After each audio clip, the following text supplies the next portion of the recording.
ये काफी है।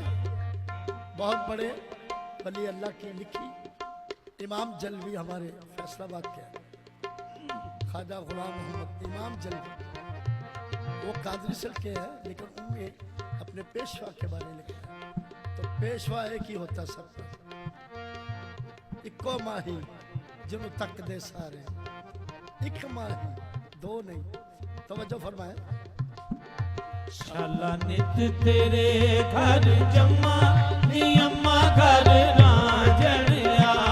शाला नित तेरे घर जम्मा नी अम्मा घर रांझण आया।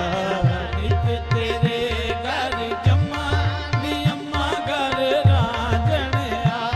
शाला नित तेरे घर जम्मा नी अम्मा घर रांझण आया। फयकूनो अगे दिया लगियां न्यू नहीं लगना चोरी दा।